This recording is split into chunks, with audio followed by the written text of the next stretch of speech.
My name is Claire Bennett. I'm 33 years old.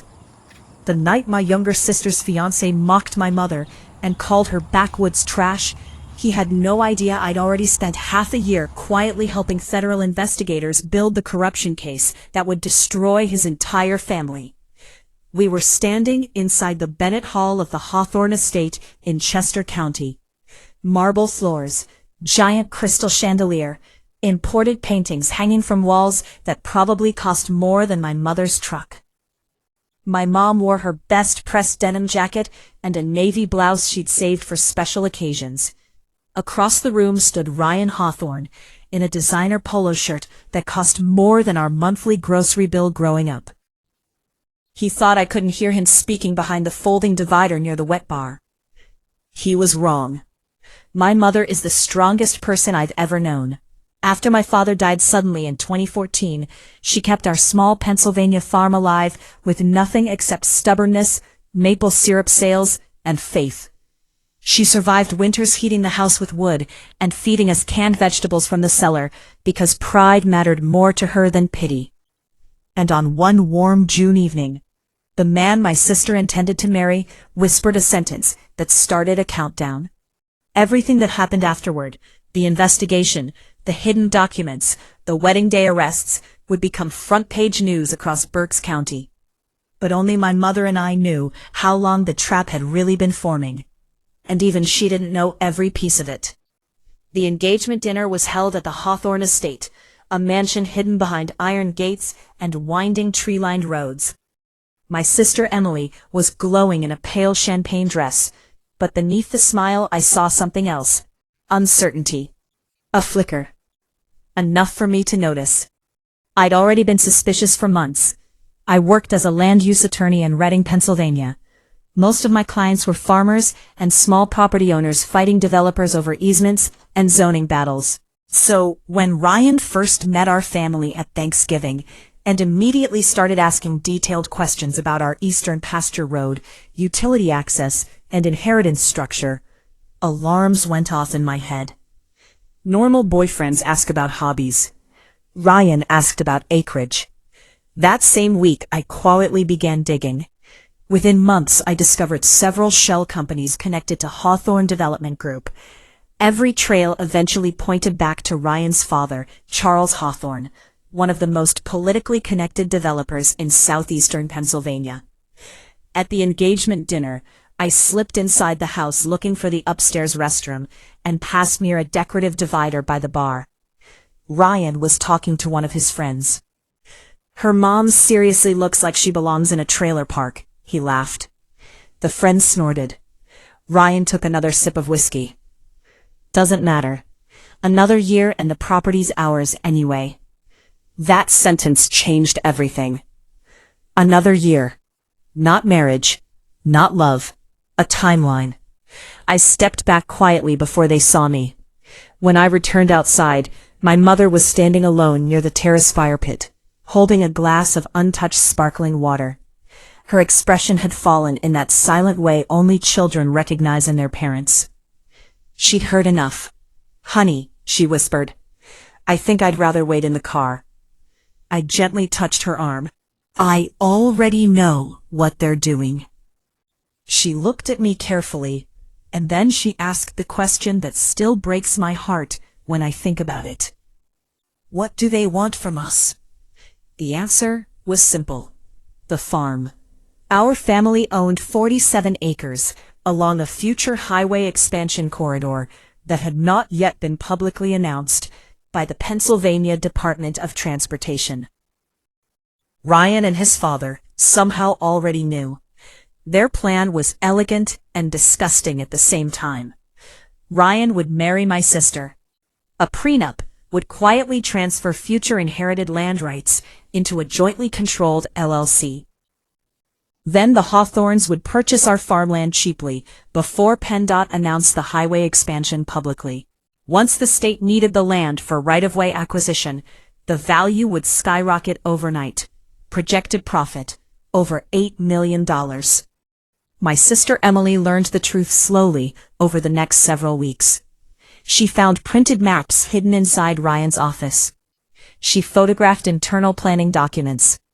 She discovered a draft prenup clause giving Ryan controlling ownership over any inherited property within 90 days of marriage.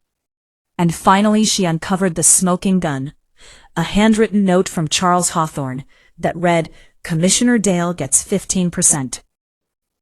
Commissioner Dale Mercer, a county official responsible for land use approvals tied to the highway project."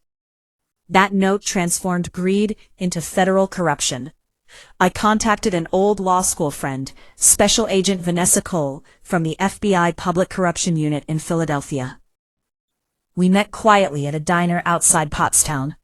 She reviewed every document without speaking for nearly 20 minutes. Finally, she closed the folder. "This is federal," she said. "Wire fraud, bribery, public corruption, conspiracy." The case exploded from there. Emily became the inside source. She photographed contracts, emails, survey maps, and development memos while pretending everything was normal. The relationship was normal. For 8 months, she smiled through dinners, bridal fittings, and engagement parties while secretly helping federal investigators build indictments against the family she was about to marry into. Meanwhile, survey markers began appearing near our eastern pasture fence line. Orange ribbons, PennDOT codes. Some stakes were eventually driven directly onto our property without permission. Trespassing, evidence. Everything was documented. Photos, coordinates, dates. Federal agents quietly built the case in the background, while wedding invitations were mailed across Pennsylvania high society. The closer we got to the ceremony, the more arrogant the Hawthornes became. At the bridal shower, Ryan's mother, Victoria Hawthorne, smiled sweetly at my mother and said, "Oh, you clean up surprisingly well for a farmer." My mother smiled politely. "I'm still a farmer," she replied calmly. "I only changed my shoes." Even some of Victoria's wealthy friends looked uncomfortable after that. The final piece arrived in October. The official prenup. Buried deep inside the legal language was the exact clause we expected. Any inherited land in Berks County would automatically become jointly controlled by Ryan, who would own 51% managerial authority. The farm.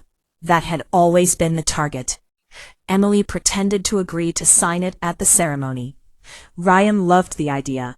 He called it a romantic gesture of trust. In reality, he planned to carry the document that would convict him directly into the church.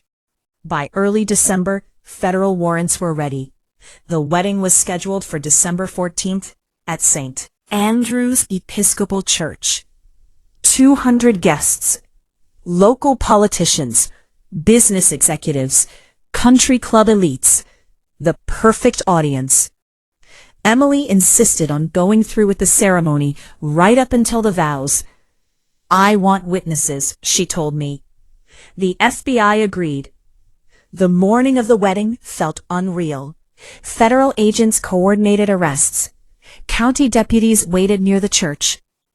Commissioner Mercer was scheduled to be arrested at his home minutes before the ceremony began. Emily wore a recording wire hidden inside her wedding dress.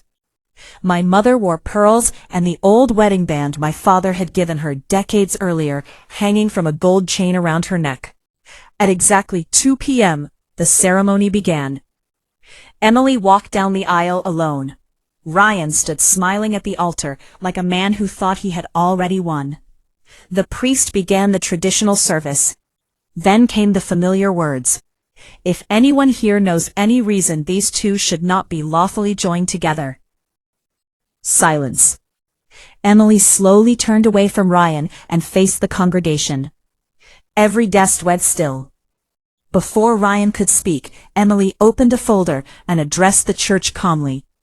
"Before I say yes," she said clearly, "there are some things everyone here deserves to know." You could feel the air change in the room. She explained the prenup clause, the hidden land deal, the highway project, the projected $8 million profit. Then she lifted the handwritten note. "Earl gets 15%. Gasps rolled through the church. Phones came out instantly. Ryan reached for her arm. Emily stepped away. And then she delivered the line that shattered the room. As of 7 minutes ago, Commissioner Dale Mercer was taken into federal custody. Then, movement. Special Agent Vanessa Cole stood from the pews and identified herself. County deputies entered through the side doors. Charles Hawthorne turned pale as agents approached him with arrest warrants for bribery, conspiracy, and fraud. Ryan was arrested beside the altar, in front of everyone. Victoria Hawthorne began crying quietly in the front pew. My mother never moved. She simply stood there calmly with her hands folded. At one point, Victoria stopped beside her and whispered desperately, "Elena, please tell them this is all some misunderstanding." My mother looked at her without blinking. Before she could answer, I stepped forward. "My mother belongs anywhere she chooses to stand," I said quietly. "You're the one being escorted out." Nobody spoke after that. The church emptied slowly. Ryan cried while deputies walked him through the center aisle. Emily never looked at him again. We drove home together afterward, through the cold Pennsylvania countryside. My mother in the passenger seat, Emily still wearing her wedding dress in the back seat. Halfway home, my mother rolled down the window, breathed in the winter air, and said, "They're never getting the back 47. Done. Finished. Over." We stopped at a small diner outside Birdsboro because Emily suddenly announced she was starving. The waitress saw the wedding dress, recognized us from local news alerts already spreading online, and refused to charge us for pie or coffee. That was the moment I finally cried. Not because we won, because my mother never lost herself through any of it. Months later, indictments became convictions. Charles Hawthorne received a long federal sentence. Ryan accepted a plea deal. Commissioner Mercer resigned in disgrace. The highway route was eventually moved north, completely away from our land. And one spring afternoon, my mother walked the eastern fence line, carrying garden shears and trash bags. She removed every orange survey ribbon herself. Then she burned them in the wood stove. By summer, tomatoes were growing where those stakes once stood. One Sunday afternoon, we sat together in the farmhouse kitchen, eating pie while sunlight came through the old sink window. My mother looked at both of us quietly and smiled. "Your father would have been proud of you girls." That story taught me something important. If someone humiliates the person who sacrificed everything for you, you don't always need to scream back immediately. Sometimes the strongest revenge is patience. Sometimes it's paperwork. And sometimes the truth speaks loudest in the very room where powerful people expected applause.